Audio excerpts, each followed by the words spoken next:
everybody, it's Angel from Halo Inspirations. We give you inspiration to help you spread beauty and joy through your quilting journey. Happy Wednesday. Whoop whoop. Happy hump day. But more than that, happy Christmas Wednesday. Yes, it is our first Christmas Wednesday. Now, let me tell you, this project has a little bit of inspiration to it, and I'm going to show you exactly where it comes from. So I'm a 70s girl, meaning I was born in the 1970s. And when I was a little girl, this is where the inspiration comes from, okay? When I was a little girl, my mom used to take those small, I guess they're 8 ounces, and we're going to talk about that in a minute, styrofoam cups, and set the oven for like 200, 250. Put them all in there with some parchment paper, and then over time they shrink. And when they do, they kind of look like Santa hats. Now, I wanted to show you what one of those looked like. I went to all these stores, and I'm not even going to kid you, the smallest styrofoam cup I could find was 16 ounces. They do carry 8 ounces, but they were all out of stock. Gotta love, post-COVID here in 2022. So I got the 16 ounce, and they kind of turn out a little different. However, this is what happens. So I heated it up to 250, and I waited, and I waited, and I waited. But you got to watch them, because once they start shrinking, they shrink really, really fast. And so you want to pull it out as soon as possible. The other one didn't come out as nice. However, what we used to do is she used to melt these down, and they would look like little Santa hats. And then instead of these things, this is 2022 now, not 1970s. So these are like sticky gems. They just stick. They have already an adhesive to them, and you just pull them off the little card they come on, and you just stick them in places that you want. Back in 1970, we used to use sequins, we used cotton balls, all kinds of stuff. And we would decorate these things to look like decorative Santa hats. And then they just sit on a tree limb. Okay. Now, fast forward, when we were in, I want to say Christmas of 2003, I was in Iraqi Freedom. I wasn't. My husband was. He was deployed Iraqi Freedom 1. And it was if you want to hear the story, I think I share it when I talked to Santa last year, the year before. I think it was the year before. I'll put a little I over here and I'll put it down in the description box. We did an interview with Santa Claus. And I did talk about, I think, in that video. If not in that video, I have talked about it before.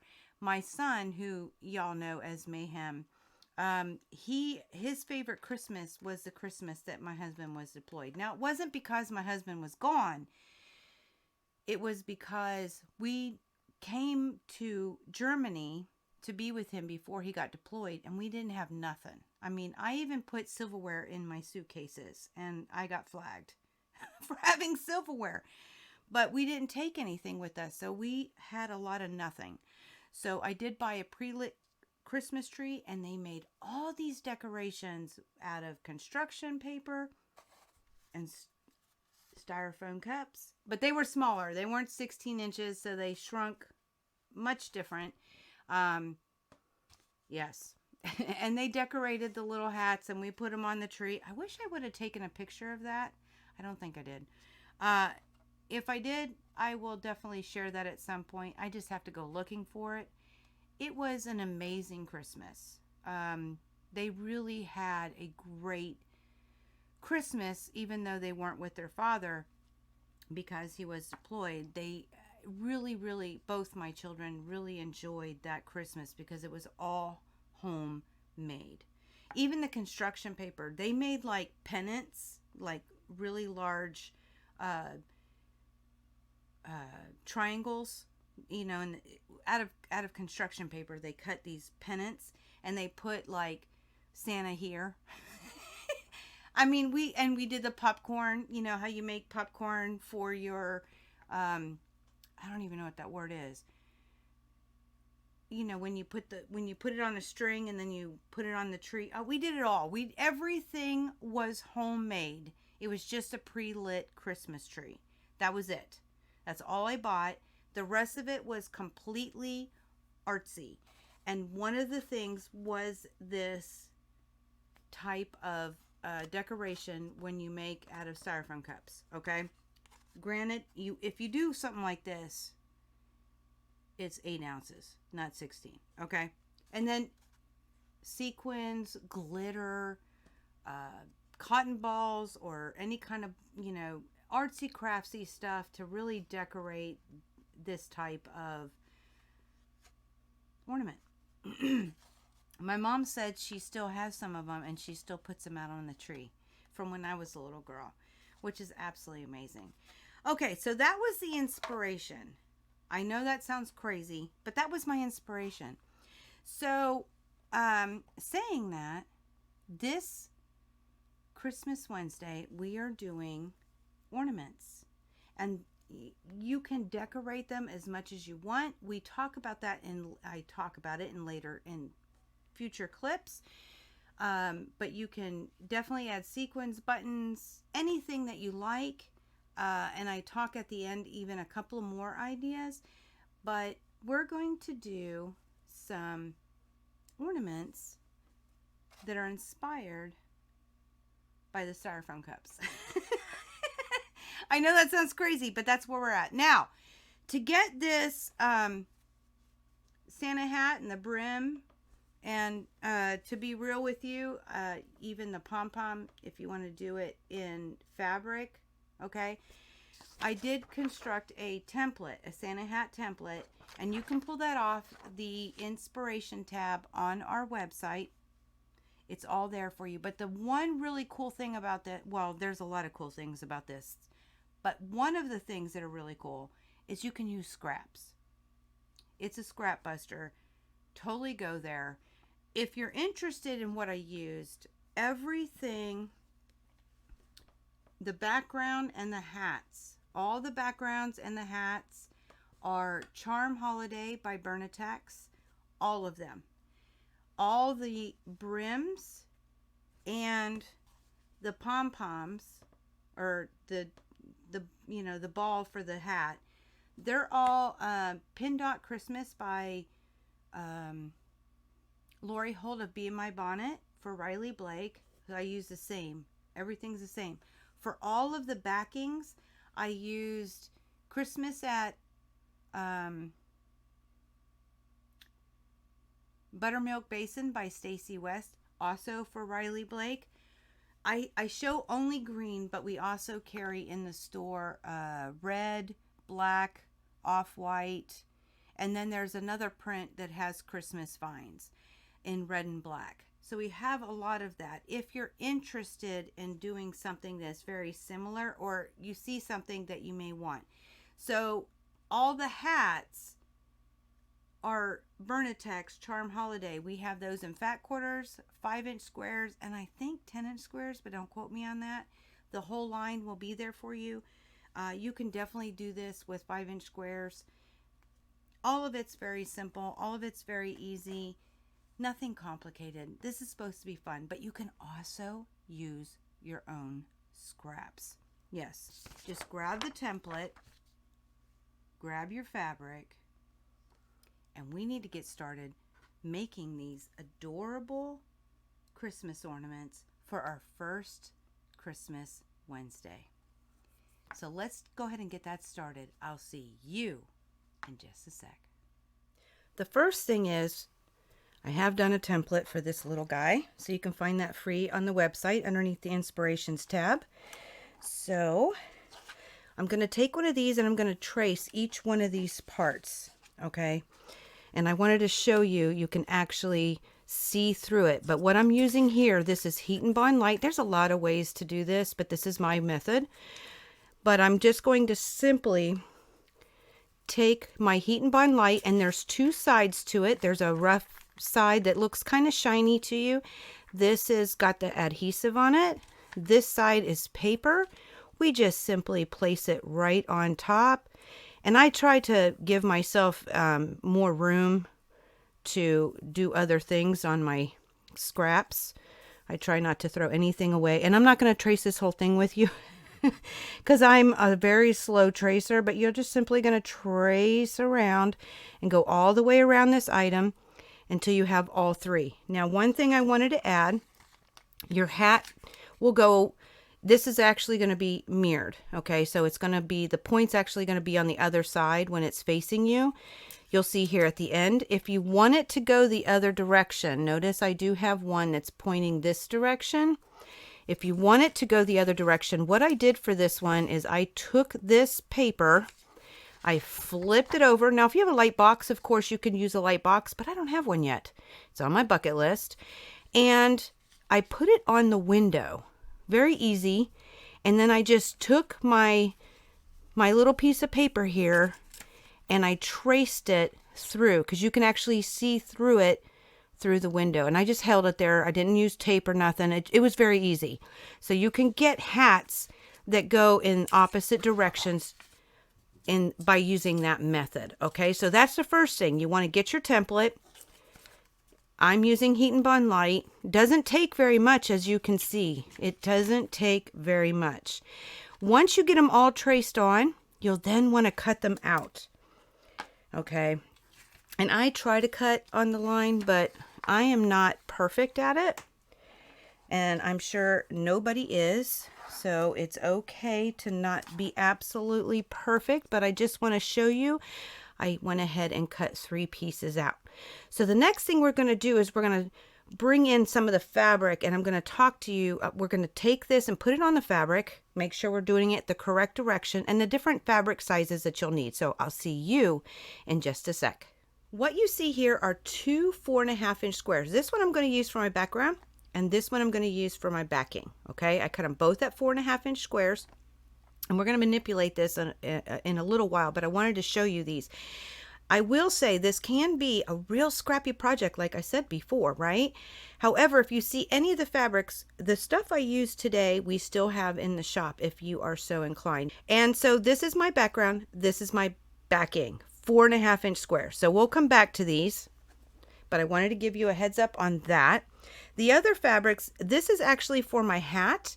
This is actually 3-inch wide. Now I do believe you could probably use a 2-inch wide for the hat also, and I'll show you that in a second. This is also from Charm Holiday Fat Quarter Bundle. I had some leftovers of my own. So this is what I'm using, and I did have a 3-inch strip already, so I'm just using that. And then I have Pin Dot Christmas by Lori Holt of BMI Bonnet. Super cute, super love it. I'm using this for the brim and for the ball of the hat, okay, in this particular situation.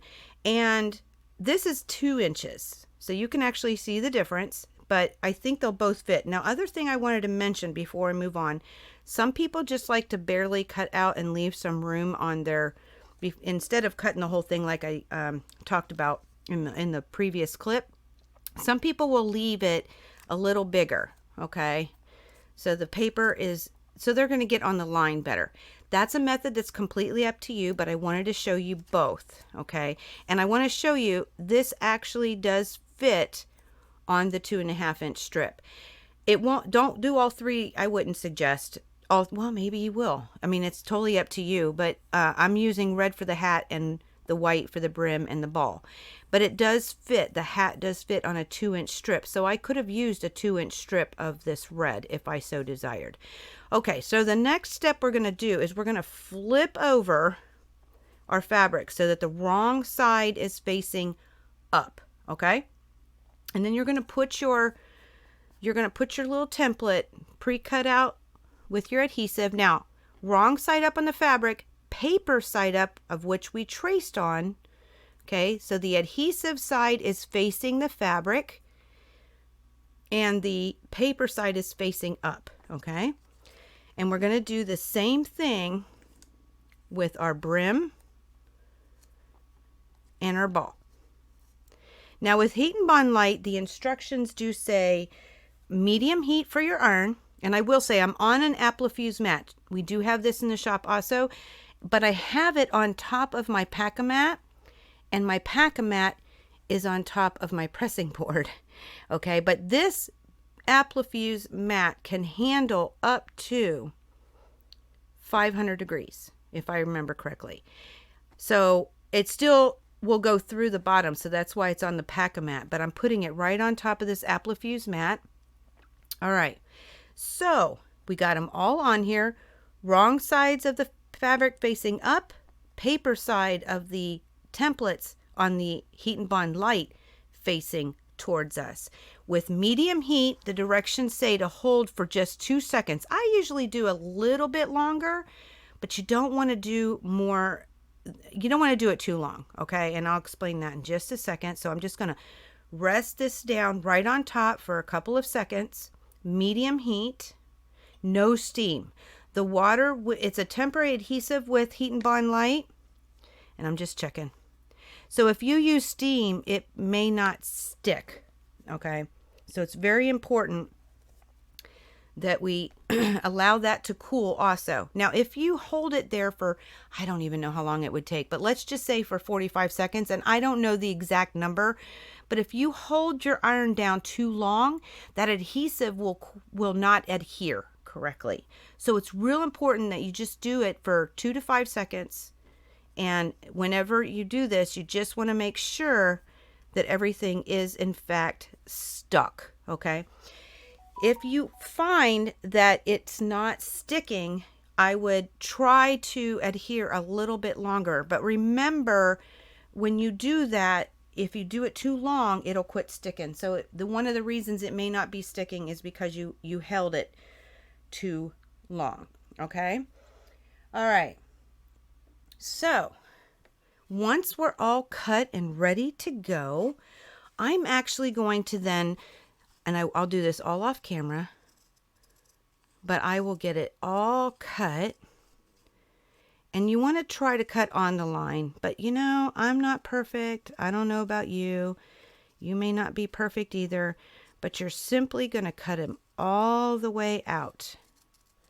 And notice I am using my fabric. Well, you wouldn't know that necessarily, but I am using fabric scissors. And I just want to talk about this. You know, there's no quilt police here. So if you use paper scissors, you do you. But let me just talk about the reason. So at least you're not just doing it because somebody told you to. You can make your own informed decision. If you use fabric scissors on paper, and like I am using it a little bit on paper here, paper will dull the scissors faster, okay? And by doing that, you don't get as much, once it dulls, when you're cutting your fabric with dull oh my goodness, when you are cutting your fabric with dull scissors, it makes it so you don't get as much of, I should be more, there we go, of a precision, okay? And I also realized by doing that, because I have done my paper scissors doing this type of cutting, it kind of tears it instead of cutting it. So it's okay. You can. It's not going to hurt anything. Just know that your precision on your fabric cutting may not be as accurate and it may tear it. Okay. So I'm going to get the rest of these. Oh, I've only got one more. And see, this I'll go ahead and throw away. What I do is I clean up everything. If I had anything extra that I could save, I would. But see, now I can use this again, okay? And I'll cut this out, and then I'll save what's down here. So I'll get the rest of these all cut out, and we'll go to the next step, guys. See you in just a bit. The next step we're going to do is we're going to start to work with our background and get it ready for us to put on our templates, our little Santa hat. So one thing I want to talk about, I did choose this light green for my background and the dark green for my backing. And I want to show you why. Well, that's hard to see. Give me just a second. What I think you can see here is I chose an off-white background with a white brim and ball. And my brim and ball don't pop as much, okay? But what you will notice with this, I put my red here and my whites, okay? It does pop out more. Now the lighting in here is that it doesn't like white. I made it just a little darker for you. I hope that stands out a little better. But you can see how different that is, okay? So I want you to be very careful when you're choosing your colors, whether it's for the brim, the ball, the hat, or the background. And wait, look guys, even on the dark green, like I could so put it there. I brightened it up again just so you could see. It doesn't like this white. But you could so see how dramatically different it is from this. Okay? So it was real important that I share that with you. I am going to do it on this light green. That's where I'm putting it. We're going to play with it. Okay. So the first thing, if you'll notice, I did do an octagon. So you don't have to do an octagon. You can leave it as a square. If you have a 4.5-inch circle, I would cut this just a little bit bigger. And I'd make this I would cut it into a 4.5-inch circle. Okay, but we're going to want to cut both the same. Okay, whatever we do. But I'm going to do the octagon with you. And then we're going to talk about in the next step how to get them all placed on there and some just a few more options. Okay, so the first thing I'm going to do to get the octagon, I'm going to fold my fabric in half. Plain and simple. You want to make sure it's nice and straight. If you wanted to, you could press it in half because then it'll give you a registration line, which we will use later. But I'm just going to finger press for now. Okay. And whenever we do at this point, well, I'm not straight. If I was sitting over the table better, it would be much better here. Okay. So now we want to mark some lines, and you can mark it with pencil. You could mark it with hold on, I gotta think about it. Okay, there we go. You could mark it with pencil, or you could mark it with pen. You can mark it with your friction pen. You can mark it with whatever is. You can do a disappearing ink. That would be fine too, which I'm going to use. But just make sure you understand that it can disappear before you're ready. And what I'm going to do is I'm going to mark 1 1/4. I'm going to give myself a reference line, 1 1/4. And I'm going to do that over here. Well, hold on. We're going to do it like this. So what we're going to do, we're on the long side. Now you want to make sure you're lined up straight, and you can tell on your sides and your bottom. Okay. And then I will mark 1 1/4 in. I just had to look to make sure I was still recording. And then on this one, my line's white, so it's hard for you to see, but I'm going to mark 3 1/4. Okay. 1 1/4, 3 1/4. I'm going to turn it one more time, and I'm going to mark, making sure I'm straight, and I'm going to mark 1 1/4. Okay. Period. Done. Now what we're going to do is we're going to cut our sides. So all I'm going to do is line up my ruler on those 2 marks. Okay. And we're going to cut them. There's 1. We'll turn it. Line it up those 2 marks again.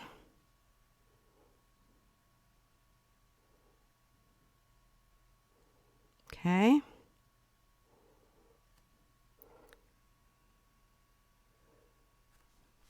And we'll cut off this corner.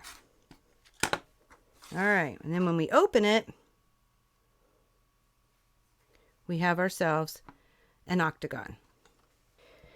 The next thing we're going to do is start to place our little guys. And we want to try and get them as centered as possible. So I'm going to bring over the pressing mat, and I'll show you how to get this done. So I'll see you in just a sec. I just got to thinking, if you want to check your octagon to make sure you're good, it was like this, okay? You'll want to fold it in half again. You'll line up your 2 sides and your points, and you should have an even amount. Let's say you don't. Let's say you cut, okay, And it depends on how you line up your marks. It does, you know, if you don't line them up the same, then they're going to be off. And here, I'll show you. So I'm going to make sure that my corners are lined up and my points, okay? And I think you can see I've got a little bit of a lip. The bottom piece is a little longer, which will make the octagon a little off. So just to make sure they're even. Sometimes when I cut them, they cut even. Sometimes when I cut them, I don't line them up perfect. So we just line up on the edge and give it a trim. And then you will have an even octagon. Okay, so now let me bring the pressing board in. I'll see you in a sec. Okay, this is probably the most persnickety part of the whole thing. The first thing I want to tell you, I haven't taken the paper off of all of these yet, okay? But I want to show you these two I have together as one unit, okay? And what you can do if you have an Applifuse mat, you can leave the bottom piece on with the fabric or with the paper. You can go ahead and peel off the paper. I'm not going to stick this one together. I'm just going to explain it here. Lay it right on top, how you like it, okay? And then go ahead and press down, and you will get this whole as a unit, okay? You'll have to let it cool. Here, we'll do it with this piece. I'm going to press on the Applifuse mat. Okay, let me pull that away. I'm going to go ahead and do this, and I'm going to pretend like I was fusing it onto something else. Remember, it's only a couple seconds. The most important part to this is that you let that cool before you pull it up. And then this silicone Applifuse mat, good grief, words are hard, allows you to do that and to reuse it. So it can be attached and things can become a whole, and you only have one piece to manipulate on your fabric, okay? But some of us don't have that. So I'm going to let that sit for a little bit and we're going to use it. But the first thing we're going to do is you make sure you do take all your papers off, okay? So we're going to take the paper off here, if it'll come. Now when you pull this paper, you want to make sure the adhesive stays on and you don't get both layers. And you'll know that because this is shiny, okay? So that's one. And we got, I already did this one. So that's a good thing. Okay. Yep, I did that with you. Okay, so I know, here I can turn it because I can see that one better. I have a half line mark, okay? And I've been doing enough of these to know just to get started. I place my hat first. Now, again, if you were using one unit, you would just put the whole thing down and just kind of guesstimate where it would be underneath, okay? But you would only have to worry about moving this one piece. All right, the second thing is I'm going to add my brim. And I'm trying to keep things straight. Now, how far over do I go? At least 1/8 of an inch, no more than 1/4. But it really, you don't want to go any less than 1/8, which is so super skinny, right? But it's up to you on how you want your hat to look, okay? So I've just simply placed it on, you could see that popped up. And I still have the shiny and it's still going to stick, okay? All right, so next we are going to take our ruler and we're going to try and figure out where the center is. Now you can eyeball it. If you're good at eyeballing, I think when God put eyes on my head, he made them crooked because everything looks crooked to me. So what we're going to do is first we're going to figure out from up and down exactly how far we need to be to make sure that it's center. Okay. So what I'm going to do is I line the ruler up. So I'm 4.5 up here, 4.5 over here. You want to make sure that you are in fact straight. And you'll also know because you don't have anything hanging out on the edges. Okay, I know this is hard to see, so I'm walking you through this. We're going to count from 1/2 inch. So 1/2 inch from 4.5 is 4. And then we go 1, 2, 3, 4, about 5 ticks. Down here, this is our 1/2 inch. Okay. 1, 2, 3, 4, 5, 6 ticks. So we went 5 ticks this way, 6 ticks this way. I just kind of want to move them down a little bit. Now notice we're not even marking, not marking. You could mark all this if you wanted to, but that's too much for me. So, but we're not even considering the left and right yet, and that's because we don't have the ball. Okay, so let's see how we did.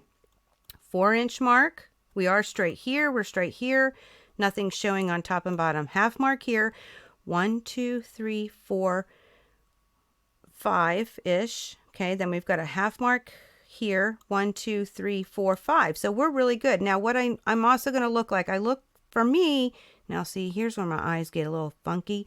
I think this needs to come up just a little, just to make it straight. But I want this side to stay, so I'm just going to move it just a bit. All right. That is up and down. That's center. Okay. Then we're going to take our ball, and I like this one better. See, this one only has 1 green dot, but that's okay. All right. So we're going to put the ball on, and now, woo, don't want to move it. Now we need to see how we are looking left and right, and you just put your ball wherever you want. Okay, we're going to put a ruler back on, and I can already tell you I'm probably not centered, but we're going to find out. Every time I do this, it's different because I lay things on top of each other different. So it's important to understand that. 5, 1, 2, 3, 4, 5. 1, 2, 3, 4. I was just checking to make sure I'm still good. Okay, so over here, the 4-inch line and 1, and we're almost at 2 ticks. On this side, we have a 5-inch, our 1/2 inch is right here. And then 1, 2, 3. So we're not quite center. So I'm going to move the whole thing to the right. Hopefully I didn't do it too much, because that's usually what happens. Oh, I think this is good. So we want to make sure you're straight up here. You're straight over here. Okay. And then we'll count. 1/2, 1, 2. 1/2, 1, 2. We're perfect. Just out of grins. 1, 2, 3, 4, 5. 1/2, 1, 2, 3, 4. It's a little bit on this side, but you know what? We're good. It's just fine. Perfect. So then all we're going to do is take our iron, and we're just going to simply, once we find where we want it, place that iron right on top. Remember, only hold it a couple of seconds. Don't hold it too long. Give it a check. Make sure everything adhered. And look, that's that piece. I'd rather have used this one because it's got a lot more polka dots, but that's okay. I wanted you to see that we could do that, okay? So this is ready for the next step, but I want to talk about a couple of things with you. Let's say you wanted to use something different instead of your ball. One of the ideas I'm going to do is this cute little snowflake, okay? I could stitch it, but I'm probably going to hot glue it down. But look, guys, it is the same size about as my ball is, okay? So what I plan on doing is taking the exact same idea, finding the middle. Now, this hasn't been cut to an octagon. Like I said, you could use a square if you like. But I'll find the center, both up and down first. I'll add the ball, okay? Find what is center, left and right, just like we did with this one. But instead of pressing with the ball, I'll take the ball off and just press, okay? That'll leave the room so when I go to add my snowflake, it'll still be centered, okay? So you could find, if you find a button about that size, if you have a smaller button, you can cut a smaller piece of fabric to help you guide yourself. But another thing I'm going to do is I'm going to not use any ball. I'll find the center with just the brim and the hat, okay? No ball, okay? Just the brim and the hat, both up and down first and left and right, and go ahead and I'll press that down. But instead, I'm going to take some, oh heck, what's this called? Pearl cotton, so it's a thicker thread, and a jingle bell, and I'm going to attach it through the fabric and allow it to dangle a little bit. So I don't need that big ball to be in what would be the center, because it's just going to dangle, okay? And you could offset it, you could do anything you want, and you can use anything that you want. That's the spirit of the creativity behind this. Number one, it's scraps. Number two, there are so many options. Buttons, any kind of button that you love, or any decorative item, jingle bells, thread, ribbon, you pick it. All up to you. But I'm going to get mine ready for the next step. We're going to work with, I mean, I've done a couple of them here. Okay. So I love how this one has all the little different colors of polka dots, right? But we're going to go to the next step. I'm going to show you with the Octagon because it's a different shape per se, and it's a lot easier with the square. Even the circle can be just a little bit finicky, but it's going to be okay. So I'm going to take you to the next step, and we're going to get this done now. So I'll see you in just a sec. For the next step, we're actually going to prep it to get it stitched down because, like I said, this is temporary adhesive. Now, a lot of people don't still, even though they use heat and bind light, they may not stitch it down. This is an ornament. It's not going to be washed.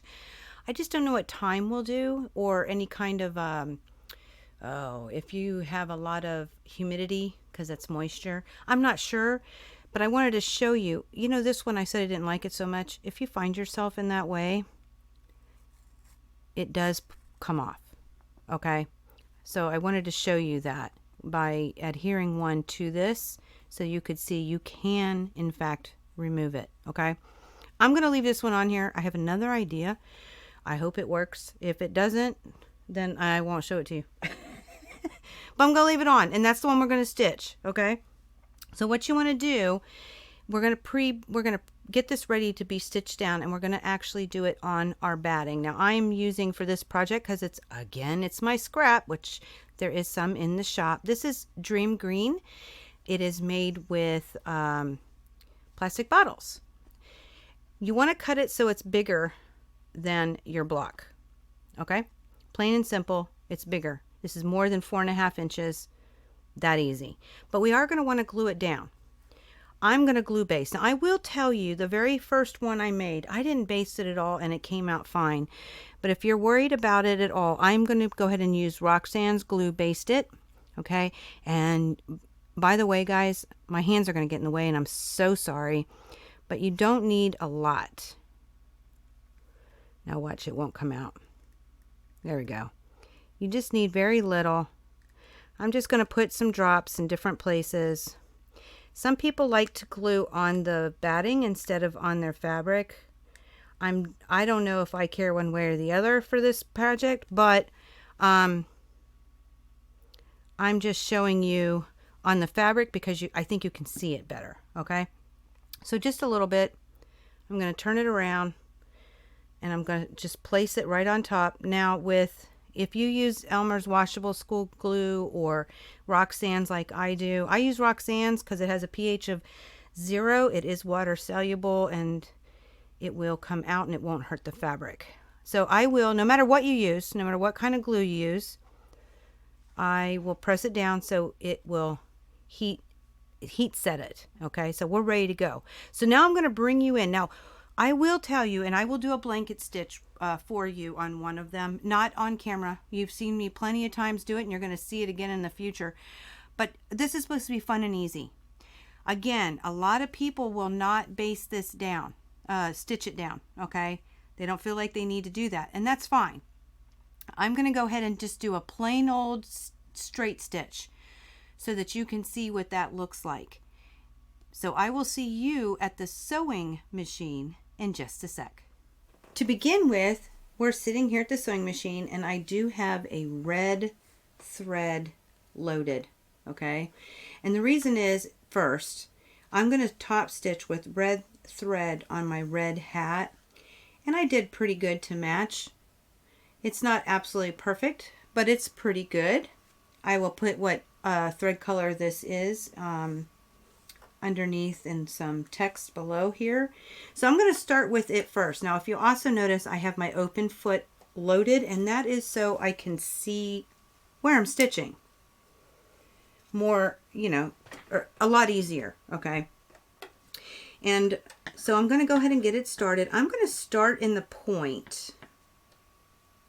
All right. Now I also have not stitched anything at all with this red thread. If I were doing a bunch of these, I would do all the reds first and then figure out what I wanted, or the next one. And I would do, it's white for this. We'll do white next. So I would then get that all loaded and did all the whites. But for demo purposes, we're just doing the one, right? So I did get it loaded about where I wanted to start. So I'm going to hold on to my thread and I'm going to pull my needle up, hopefully. There it goes.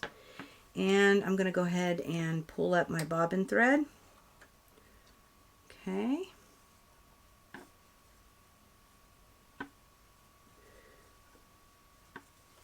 Well, I can't get my fingers on it today. All right. It's always fun. There we go. Okay, so I'm just going to pull this thread up. Why am I doing this? Because I want to bury the threads and they don't leave any real nests on the, even though it doesn't matter. This, you don't have to do this because all we're doing is stitching with the batting. So it won't really matter what the back looks like. It's just a habit, I guess, because I am a quilter. All right, now I want it to go back down into that hole, the exact same hole. So I'm going to lift my presser foot. I'm going to lower my needle and go right back in where it came out. And then I'm ready to stitch.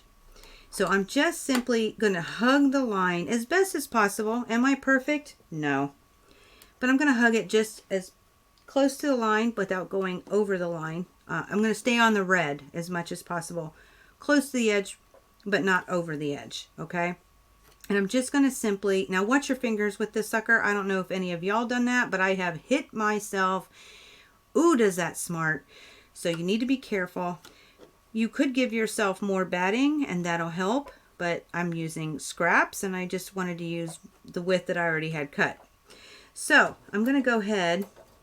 Now notice I didn't backstitch. If I didn't pull that thread up, I would backstitch.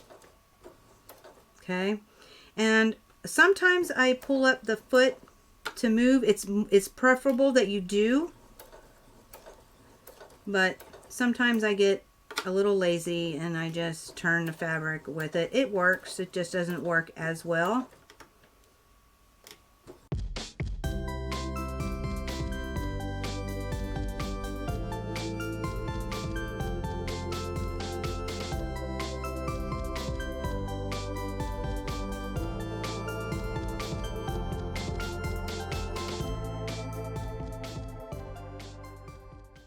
All right, and then I'm going to lift my needle, lift my presser foot to release the tension, pull it out to Nova Scotia, and go ahead and cut threads. So that's the red. Red is finished. So I'm going to cut film here, probably do a transition for you, and you're just going to watch me sew the circle, and I'll put it on at like double time or something, so it won't take you as long to see, but at least then you get some idea on how I keep, you know, lifting the presser foot and turning, especially on the circle. There's a lot going on there. So then we'll come back for the next step. We're getting almost done. This is so super cute. It doesn't take long. It's longer for me to teach and to instruct and give some direction than it does to actually do it. So once you get it started, you'll be happy. It does not take long at all. These are small and fun. So I will see you guys with the white, and yeah, we'll go from there. See y'all in a bit.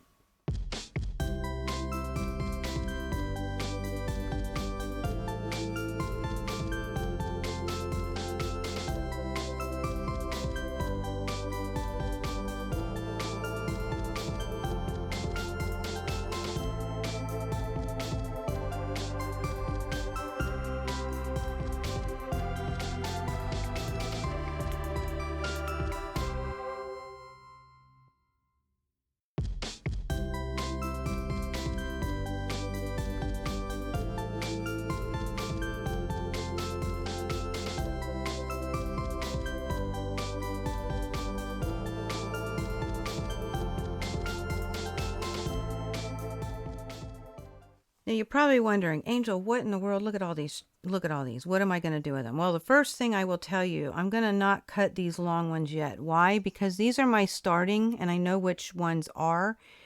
The shorter one is my end stitch when I pulled away and cut. So the first thing I do is I start with that. So you didn't have to do this, like I said. You could have just simply back stitched and called her done, and you would have been fine. But I'm going to first pull up my back. So I've tugged it a little. I know it's really hard to see. If I can zoom in and it doesn't get crazy, I will. But there's a little loop here. So I'm just going to pull that loop, and it pulls that thread right through for me. Now this is the back, and it's going to be hidden inside. So I'm just going to simply tie a nice little knot. Hopefully I just did a granny knot, or a square knot, I mean. Square knots will usually not come undone. If you feel like you need to, you can do it again. And I'll just do that first with all three of these, because there's only one of every color in every section, so I can tell which ones I got to pull up. And these ones were done last, so they're loosey-goosey. Okay, so I'm going to tie me a knot.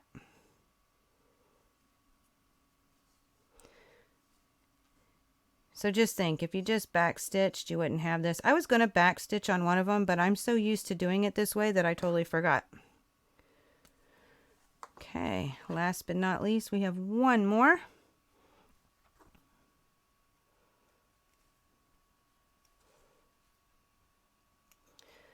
Get a little loop, pull it through,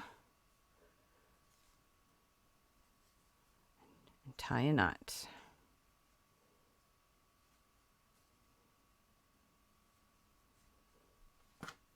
And snip to make clean. All right. Now these long ones. First thing I'm going to do is I'm going to chop them down a little bit because they're just a little long. I had too much trouble pulling up threads. That's what that's all about. I usually don't have that long of threads. All right. So we do want to keep each one together. So I'll do the red first. There's something in there. I don't know if it was lint or what, but I try to keep it so that they're not crisscrossed to begin with. When I tie this knot, I'm getting really close but not tight. Okay, and you'll see why in just a second. All right, so we'll just do this with all three. And I know the lighting's a little dark right now. I'll change that eventually, but if I turn it on right now to make it brighter, you kind of get blinded out. Well, hold on. We want these to be straight. You don't want them crissy-cross. Now, I do have a self-threading needle. I am going to load the self-threading needle with both threads. Yep. Okay. I'm going to go back in the hole of which one of them came. Flip it over. Pull both threads through. And I tug just until I hear or feel a pop. And then I know that my needle or my knot is down inside. Okay. So I'll do this again. We're going to load both threads on. Now this, I cut a little short. Yep. So what I'm going to do is I'm going to first put it through a hole.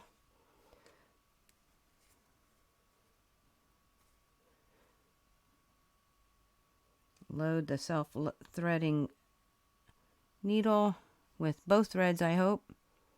One of them doesn't want to go. Okay. Pull it over. Pull them through. Make sure they both came through. And I'll pull on them just a tug until I feel or hear a pop. There it goes. And snip. All right, so now she's all clean, and now we're ready. Let me put that needle somewhere because it'll fall on the floor, and we all know how that works. Now we're ready for the next step, okay? So we've got this all done, and I will tell you the easiest way to do this is to first trim your batting, okay? So I do have a smaller ruler here, and I'm just going to lay it right on top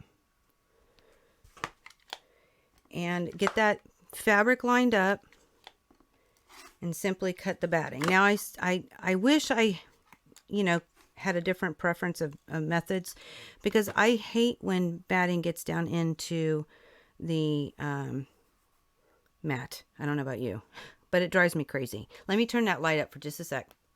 Okay, so thank you for that. I'm going to see how it stays, and I'll have to clean it after we're done. It is what it is. It's part of quilting, right? All right, then we're just going to simply do it again on all the sides. Okay. Then we will take our batting, and we'll be able to see much more clearly to cut our, not our batting, our backing. But we'll just get this one done real quick.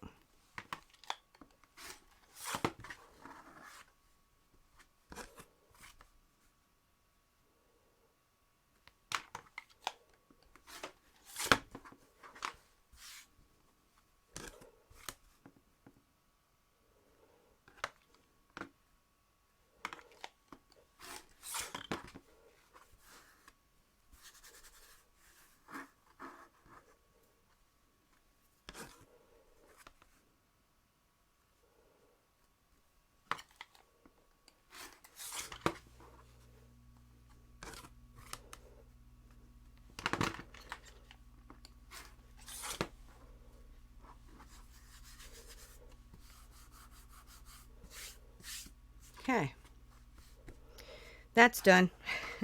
Time. So now we can put our backing on here. Now, it's important that you do it right sides together. Okay, so my right side's facing up,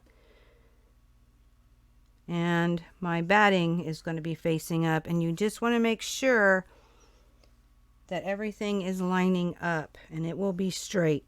No matter how you cut it, it's going to be, we're not going to move it from that point. We just want to make sure that we have enough going all the way around. And this one won't be as painful because we have a piece of fabric under there. And you just have to do the 4 corners.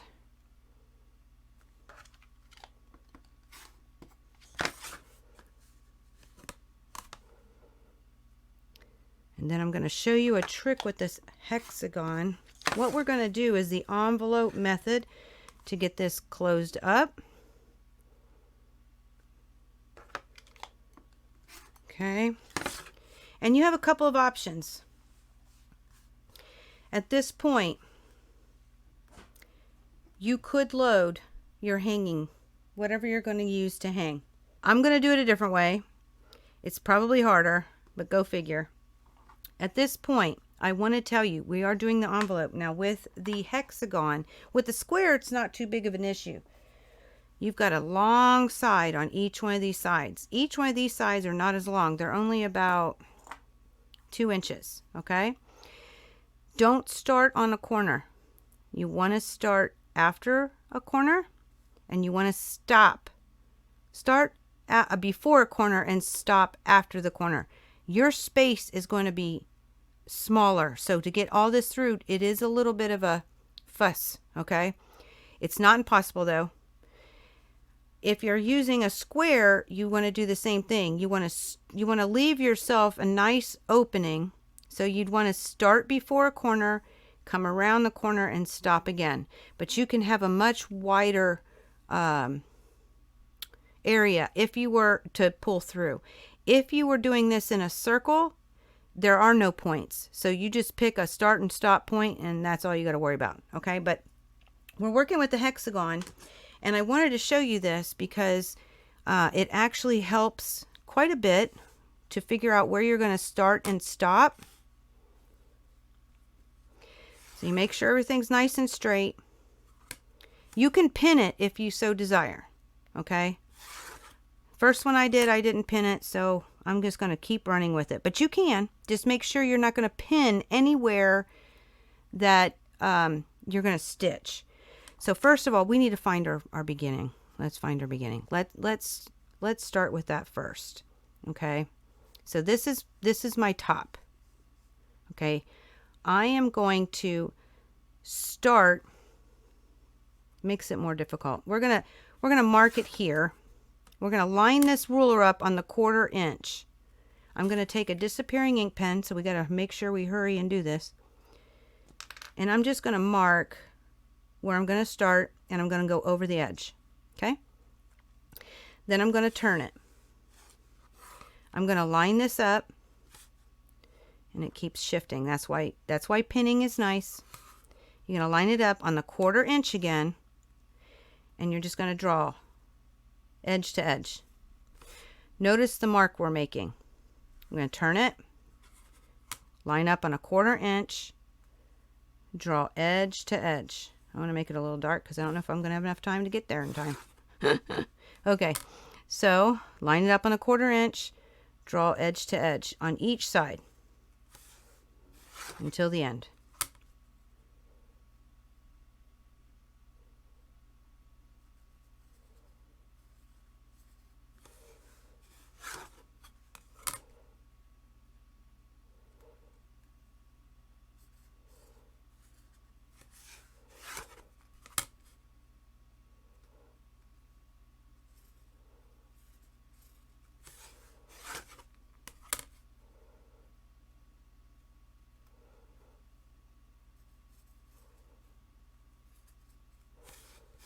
Now here's the beginning, because we can tell because it didn't go all the way across.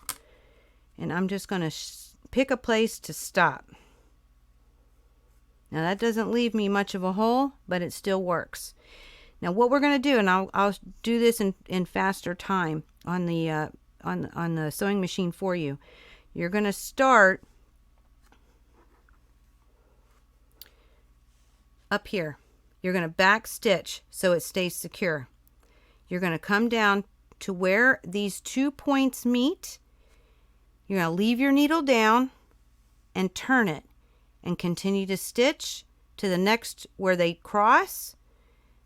Leave your needle down and turn it. Stitch to the next. Stop at the point where they crisscross. Leave your needle down, turn. Stitch to the point, needle down, turn. Stitch to the point, needle down, turn, stitch to the point, needle down, turn. This is a fun song. Stitch down to the point, leave your needle down, turn, stitch to the point, turn it one last time, and then come to where you wanted to stop at and do a back stitch so that when we pull this through, it'll hold. Very, very important. So it'll be on fast time, but I'm going to let you watch me sew this together. And then, gosh darn, we are almost finished, guys. We are almost finished. So I'll see you in just a sec.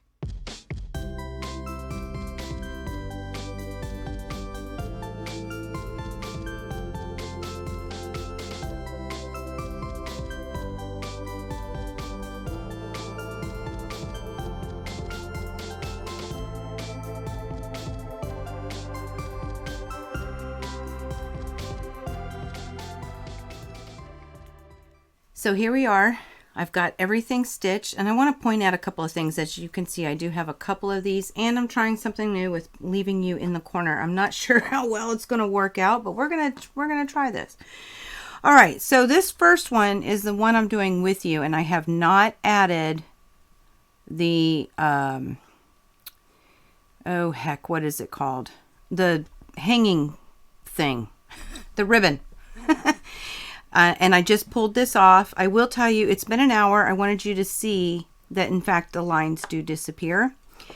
But I'm going to go ahead and snip these first. And I did backstitch before and after. Now, the hexagons are really the hardest ones because you're limited in space. Okay. the space between the corners, because you never want to stop on a corner. So even on your square, you have 4.5 inches. You still want to start before a corner, go around and end after the corner, okay? But you'll have a bigger place to stop. These hexagons are very limited, so with their spacing. But I did do this one with the ribbon beforehand. I'm going to throw 2 pictures up. That way you can see what I did before and how I got it stitched. And it looks like I got to push stuff out just a little bit, but I'm going to leave it. We're happy-go-lucky people, right? I just feel like it doesn't, I don't know. I think I need to push out more of my ends. But I did already go and pull this through, so we're going to work with this one when I stitch it down. However, so for this one, if you don't have hemlocks, my brain's fried, then I would start by opening this up, and you want to make sure when you open that you're in between the backing and the front, okay? And then you just want to, you know, if you don't have the hemlocks, then you just want to, you know, use a tool that you can push through. You know, you can put your finger in here. I'm telling you, this is an experiment. But you can put your finger in here and try to grab, there we go, the end, and then start to push it through. Okay, my finger is in there. I can feel the end, and I'm just gonna, now you want to make sure you use a tool that doesn't have a sharp point if you do this, because you don't want to poke through, and you just want to get it started.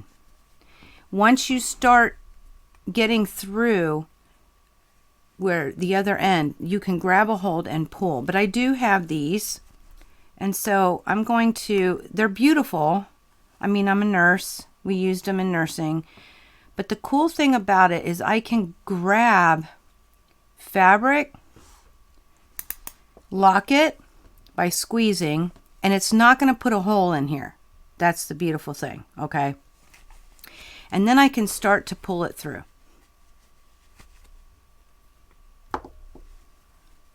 And like I said, your space is a lot more limited opposed to the square or the circle even, because there are no points with the circle, so you just have to pick how big of a gap you want. That's a beautiful day. But then you're just going to gently pull it through, and if you've backstitched, you can tell that this is pulling a little bit on those seams. So by back stitching, it allows it to hold and not rip out, but you still got to be careful, okay?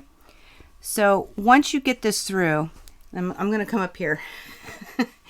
Once you get this through, then you're going to want to take a tool and push out those points. Now, can you clip the bulk away from the corners? Absolutely. I just don't feel it's necessary for this. It's a homemade ornament, and I just don't think it's necessary. So we're getting through it, and once I'm pretty good, I'm gonna let this go, and let me show you. So I'm gonna let it go. Okay, I don't have any holes, no holes. They're beautiful tool, absolutely beautiful. I still don't think I'm saying the name right. But we're going to keep going.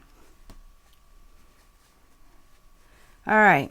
So once you get this pulled through, okay, you're going to start to see that you can take your whatever tool, it just don't let it be sharp. Okay. And you're just going to smooth out your edges and push out your corners. And this is a octagon. Funny story, I kept calling it a hexagon. That's 6 sides. This has 8, right? 1, 2, 3, 4, 5, 6. Yeah, it's not a hexagon. I should probably try and figure out how to cut a hexagon and, you know, make one of those, because that's my favorite shape. So you're just going to keep working it, you know, getting those corners out, getting those edges nice and smooth. Do what you got to do to get it done. Okay, but what you'll notice is you'll have like this craziness down here. Now, because of where I sewed, there is a corner over here. So you have to be cognitive of all the corners and just try and work it. And it takes a little time. That's why I went ahead and pre-did one. What I am going to share with you, I'm not going to finish pushing all this one out with you because we'll be here a while, because it does take a little bit. But you have this hole, and I fold everything down in. Now this is the one that I didn't do the ribbon before, so in case you've done that, I just keep wanting to fuss with it. I'm gonna hold off. I've cut a 7-inch piece of ribbon. It's about 7 inches. I'm gonna crisscross it, and what I'll do is I'll put a little glue, and I'm just gonna want to shove it down in there. Just shove it down in there. Okay, and you'll want to find where your middle is and where you think it looks nice. Okay, I'm going to press this one with you. Now this one already has the hanging tie. This one's at the top where I have the enclosure. All right, but I would press it, and then once I have it pressed, let me grab this. I would take a pin and I would pin where the little loops come in. Okay, just like this one, I would do it again on this side. Okay, and then what we're about to do with this one, you would do the same thing. So we're going to stitch this all closed, but you'll want to press it before, and you want to get everything pushed out, because see, like this point looks really nice, and this one needs to be pushed out still. It's just kind of sitting in there. So this is going to take some finagling. I've already finagled with this one. We're going to run with it. Okay, let me pull that table back just a bit. Okay, so let me pull over my ironing table. I can't even pick things up. This is and we're gonna stitch this. Now, like I said, I showed the pictures. I put this one on before, okay, and we're just going to, and I still have the opening, but I need to press it, and I've pushed everything in, and I've made it all line up. But now we're going to pull the ironing table off, and then we're going to sew this together.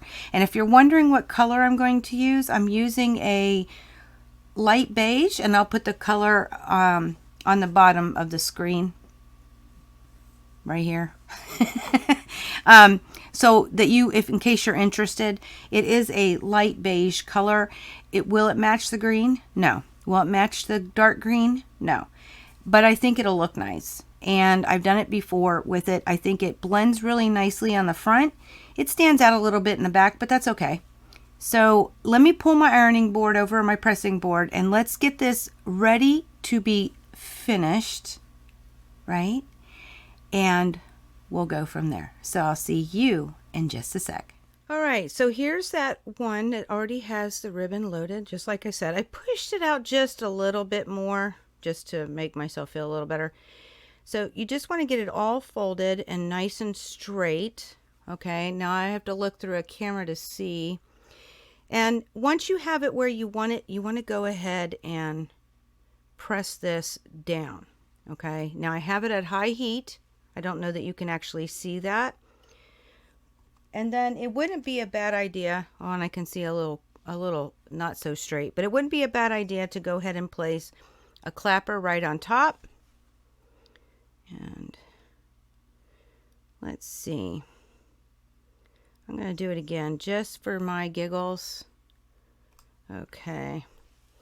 Just give it a nice little press. That makes sure that it stays simply flatter. Okay. That's going to help you in the big scheme of things.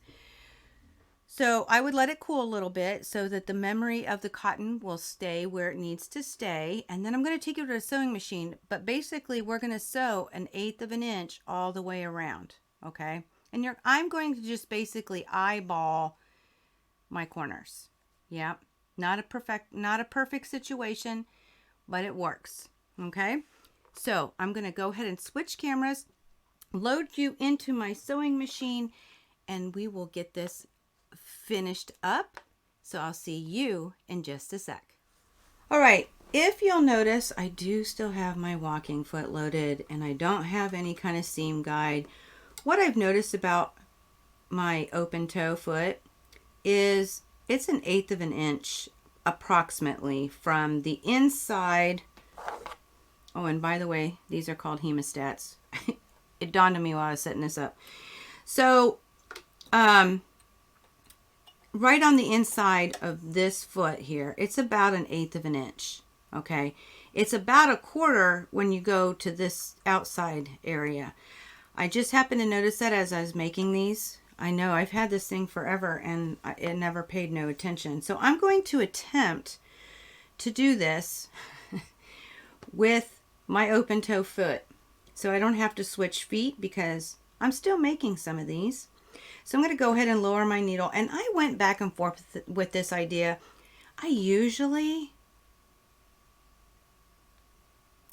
going to go ahead and drop the needle. And I'm going to back stitch. Okay. I usually do that. So I decided to keep it consistent. All right. And I'm just simply going to go around as straight as possible, about 1/8 of an inch. And I do have the needle down function. So when I'm about the corner side, I'm going to turn. Okay. And I'm going to stitch again. Now we just closed the hole. Where do I normally start? I usually start on the bottom because I don't want to draw attention to the top. Even if I put the ribbon in later and I do it in the top, I still start at the bottom. It's just my preference.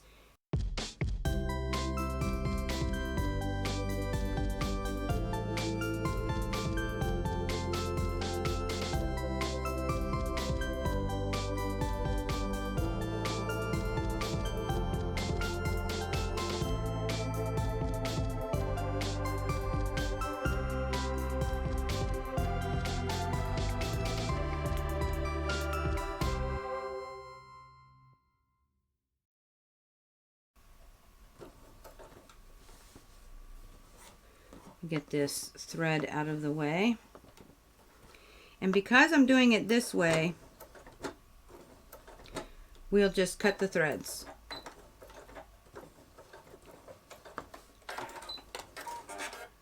Okay, and I'll just simply cut threads to clean it up. But that doesn't look half bad, guys. That looks pretty darn good. Like I said, it does stand out. On the front side, it blends very nicely, but it gave it just a real nice decorative edge. So this one is a done deal. I'm going to show you the different variations that I did. So I'll come back at you and we'll talk about it. And I'll see you guys in just a sec. They all are stitched and ready to hang on the tree. Super awesome, right? Well, let me pull you under here for just a second and let me show you what I've got so far. I'll start with this one. All right, let me just make sure. I'm going to turn down the light a little bit so it may look a little dark, but that is so you can see it. Okay, so here we are. We've got the first one, and I will tell you it is blanket stitched. Okay, the hexagon with the ball. Now this is the one that had more than one of the polka dots, right? And we put little bows on here. Now I ain't gonna lie, y'all, I did not hot glue because I'm not allowed to use a hot glue gun. No, that's a hot mess. Okay. So what this is this hot glue, just a little bow that I had found, you know, in your craft section of different stores. They all have them. You can probably find them on Amazon. I'm not sure. So this is your hexagon with a blanket stitch. That's the first one. The second one is, I've got here, this is the one that we did together that had just one green dot. And I said I didn't like that one, but I had an idea. This was my idea. I found a little yarn pom-pom, and I didn't again. My husband hot glued it for me along with a little bow, and it's in the hexagon shape, but that turned out super cute. It's got a little 3-dimension to it. So there's your 2 of those. Last one I'll show you is the square, okay? And I put the button on there. Now, it's also hot glued. I did not sew it, and I told you I was going to have it hot glued. And another little bow, just for decorative purposes. Now, one of the things and this is the square, right? Super cute, love it. Now, one of the things I was thinking was, wouldn't it be so cool if you could, if you embroider a name in here? Would that not be just so cool? I think that would be so super cool. That was one idea. The other thing is, you remember how we sometimes we, when we wrap our gifts, we put an ornament on the outside of it to add decorative purposes. I think this would be so cute. I'm thinking about doing that. And then for the to and from, I thought about putting just tying it on through the ribbon, and that way they can cut the to and from, and then they just have the ornament to hang. Wouldn't that be just so super cute? I think that'd be so super cute. So that was another idea that I've had while I was making these. So there they are, the 3 of them. Absolutely love them. I think my husband said his favorite was this one right here. He likes the pom-pom, and I think it's cute too. So let me come back at you. Just me here. Just me. I hope you'd enjoyed our first Christmas Wednesday. Now, if you notice, I have one more ornament that I wanted to share with you. And it was the circle. And I've ran into some things that I realized could make it really difficult. So I'm working through a different method to get it done. The centering is the same, but just how it's constructed, just to make things a little more easy. If you have circle templates or have a way of doing circle templates and you're interested, I'm going to show that today at 3 p.m. As long as I can make sure it works out. I don't want to make anything difficult, and I'll talk about what I saw as being more difficult in getting that circle done. But I will tell you, it's a black hat instead of being the red Christmas print. It's a black Christmas print, and it does have the dangle for the jingle bell at the end instead of a ball. So I'll get that done today in some form or fashion, and I'll talk about it at 3 p.m. live for our live quilting and answers, live Q&A, at 3 p.m. Eastern time, because I am here in Virginia. Yes, so we'll do that today at 3. I hope to see you there, so at least we can chit-chat about it, right? And you can see exactly what I went through, and, kind of where I went and why. And hopefully it inspires you, because the circle's kind of cool, because that's a lot of our ornament shapes. So we'll get there. Most definitely, we will definitely get there. But that's today at 3. Next week, we're going to do a cherub chit chat, because it is the first Wednesday of the month. So if you have any projects that you're working on, whether they're whips, whether they are finished, D-O-N-E, done, please send them to me either by email or in the Creative Kingdom, our Facebook group, or even by Facebook Messenger. And you can even DM us at Instagram if you're on Instagram. So any way that you feel comfortable sending them, I would love, love, love to be able to share your work to inspire others, because that's what we're here for. We are here to inspire each other. And, if somebody has a question, we can help guide. If you've made something, you can explain how you've made it, because that would be absolutely, or a pattern that maybe that you can share. Because lots of people are always looking for more inspiration. So we will see you next week for Cherub Chit Chat. This was the first Christmas Wednesday. We have one in October left, one in November, and 2 for December. So we have 4 more well, they're not going to be Christmas. Well, maybe they will be Christmas Wednesdays, but there'll be 4 more left before the end of the year. And next month's, I think you're really going to love. It was a lot of fun to make, and I think you'll enjoy it. I enjoyed it.